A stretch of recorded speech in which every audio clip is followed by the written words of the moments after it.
जौनपुर की सियासत में अखिलेश यादव को भारी पड़ने वाला है ये पॉलिटिकल स्टंट। हाल ही में अखिलेश यादव ने जौनपुर की सियासत को लेकर भीतर खाने एक ऐसा फैसला लिया जिसके बाद जौनपुर में दो धड़े में सपा बढ़ चुकी है। मछली शहर में खासकर दो धड़ों में सपा बढ़ चुकी है और जिसके बाद ये बताया जा रहा है कि अखिलेश यादव ने प्रिया सरोज को बढ़ाकर और रागिनी को घटाकर एक मछली शहर में एक टेंशन क्रिएट कर दिया है। जी हाँ, हाल ही में एक बैठक जौनपुर के नेताओं की हुई समाजवादी पार्टी के कार्यालय में।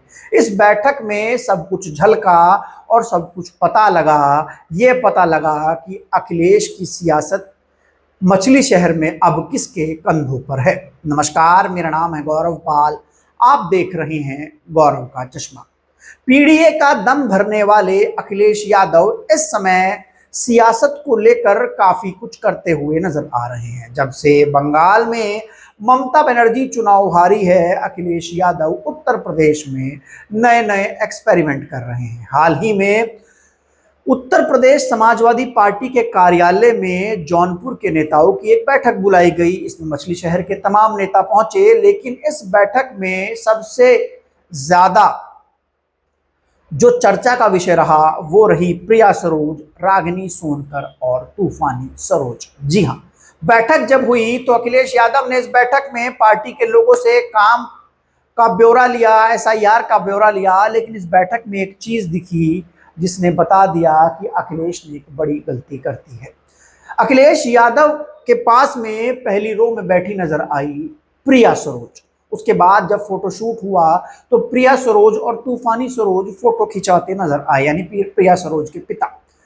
ऐसे में रागिनी सोनकर जो मछली शहर से विधायक हैं वो पीछे बैठी हुई नजर आई, जिसके बाद ये दावा किया गया कि अखिलेश यादव ने रागिनी सोनकर को साइडलाइन कर दिया है और प्रिया सरोज, तूफानी सरोज को मछली शहर की सियासत में मेन स्ट्रीम में ले लिया है। यानी कि 2027 के विधानसभा चुनाव में तूफानी सरोज और प्रिया सरोज जो हैं वो मछली शहर में समाजवादी पार्टी की रणनीति, सियासत और समीकरण को तय करेंगे और सिटिंग विधायक रागिनी सोनकर जो हैं वो साइडलाइन हो गई हैं। कुछ लोगों का तो ये भी दावा है कि रागिनी सोनकर का टिकट काटा जा सकता है और इसके पीछे बड़ा हाथ प्रिया सरोज और तूफानी सरोज का है। तूफानी सरोज अपने बेटे को मछली शहर विधानसभा से चुनाव लड़ा सकते हैं। अब इस तरीके की सुगबुगाहट, इस तरीके की चर्चा जो है वो उत्तर प्रदेश की सियासत में हो रही है। लेकिन आपको बता दें कि अखिलेश यादव ने जो प्रिया सरोज को आगे बिठाया और रागिनी सोनकर को पीछे बिठाया, उसके बाद से मछली शहर लोकसभा का जो समाजवादी पार्टी का एक धड़ा है उसमें दो फाड़ हो चुके हैं। एक फाड़ रागिनी सोनकर के साथ है तो एक गुट जो है वो प्रिया सरोज और तूफानी सरोज के साथ है। अब प्रिया सरोज जो है वो सांसद हैं, दिल्ली में रहती हैं, डिंपल यादव के साथ रहती हैं, अखिलेश यादव की बेटियों के साथ नजर आती हैं, तो कहीं ना कहीं प्रिया सरोज का अखिलेश यादव के परिवार से एक नजदीकी रिश्ता हो गया है। वो अखिलेश यादव की बेटियों के साथ मैच भी देखने जाती हैं। तो ऐसे में रागिनी सोनकर जो हैं वो ये रिश्ता बनाने में पीछे रह गई हैं, क्योंकि वो डॉक्टर भी हैं, वो प्रैक्टिस भी करती हैं अपने क्षेत्र में। कुछ दिनों पहले प्रिया सरोज को लेकर उनके क्षेत्र से कुछ आवाजें भी उठी, जिसमें कहा गया कि प्रिया सरोज जो हैं वो सिर्फ और सिर्फ दिल्ली रहती हैं, वो सिर्फ और सिर्फ क्रिकेट देखती हैं, वो क्षेत्र की समस्याओं पर ध्यान नहीं देती। जबकि रागिनी सोनकर को लेकर बताया गया कि रागिनी सोनकर जो हैं वो लगातार अपने क्षेत्र में रहती हैं, विधानसभा में अपने क्षेत्र के मुद्दों को बड़ी एकदम दहाड़ वाली आवाज में दहाड़ते हुए उठाती हैं। तो कहीं ना कहीं रागिनी सोनकर और प्रिया सरोज के बीच की जो पुरानी फाइट है, जो आज से नहीं 2024 के चुनाव से चली आ रही है, वो उसको अब अखिलेश ने एक निर्णायक मोड़ दे दिया और प्रिया सरोज के सर पर हाथ रख दिया। यानी कि अब रागिनी सोनकर का टिकट कटने वाला है। अब बड़ा सवाल ये है कि रागिनी सोनकर कहाँ जाएंगी, क्या करेंगी, क्योंकि समाजवादी पार्टी में भी दो धड़ों में लोग बढ़ चुके हैं। एक धड़ा प्रिया सरोज के साथ है, एक रागिनी सोनकर के साथ है।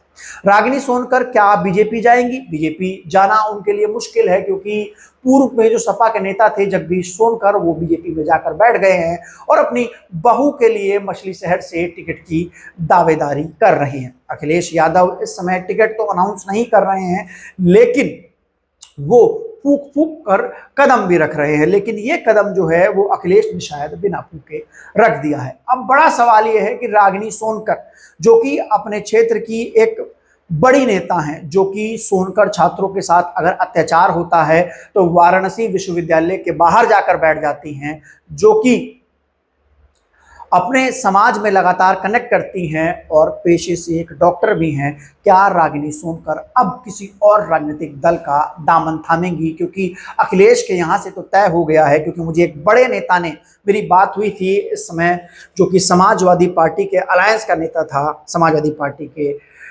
टिकट पर चुनाव लड़ा था, उसने ये बताया कि रागिनी सोनकर का टिकट जो है वो कहीं ना कहीं कटने वाला है। अब मेन चीज़ ये है कि तूफानी सरोज, प्रिया सरोज और उनके बेटे को लाकर क्या अखिलेश यादव, क्योंकि मेन चीज़ ये है कि मछलीशहर में इस बात का विरोध भी है कि बेटी जो है वो लोकसभा से है, पिता जो है वो विधायक हैं, और अगर अब बेटा भी आ जाएगा तो क्या पूरा का पूरा परिवार तूफानी सरोज का ही यहाँ पर सियासत करेगा?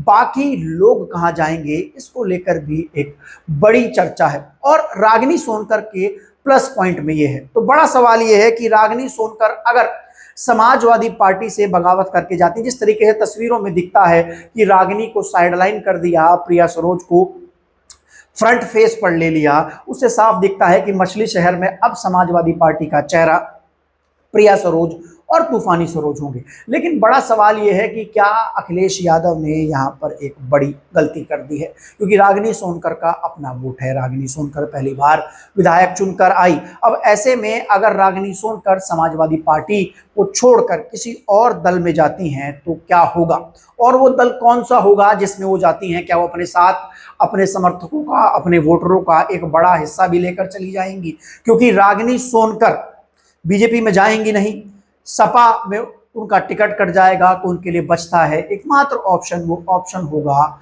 बहुजन समाज पार्टी। बीएसपी ने हाल ही में जिस तरीके से अपने नेता और पदाधिकारियों को टिकटों को जल्द से जल्द फाइनल करने के दिशा निर्देश दिए हैं, ऐसे में कहीं ना कहीं ये है कि रागिनी सोनकर जो है वो बहुजन समाज पार्टी से नज़दीकी बना सकती है। और ये वो क्षेत्र है आजमगढ़, मछलीशहर, जौनपुर वाला, जो कि बसपा के लिए काफ़ी मजबूत बताया जाता है, क्योंकि 2027 का चुनाव बसपा के लिए करो या मरो का चुनाव होगा। तो इस चुनाव में बसपा की लीडरशिप के साथ साथ जो बसपा का कोर वोटर है, यानी कि जो बसपा का एक तरीके से कार्यकर्ता ही, मैं बसपा का वोटर किसी को नहीं मानता, बसपा का हर वोटर उसका कार्यकर्ता होता है, वो उसके साथ आ जाएगा।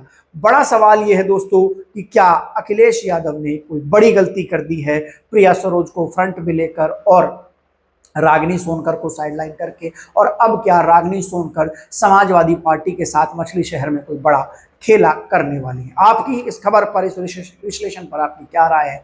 आप लोग कमेंट सेक्शन में लिखकर बता सकते हैं। तब तक के लिए चलते हैं, धन्यवाद, नमस्कार।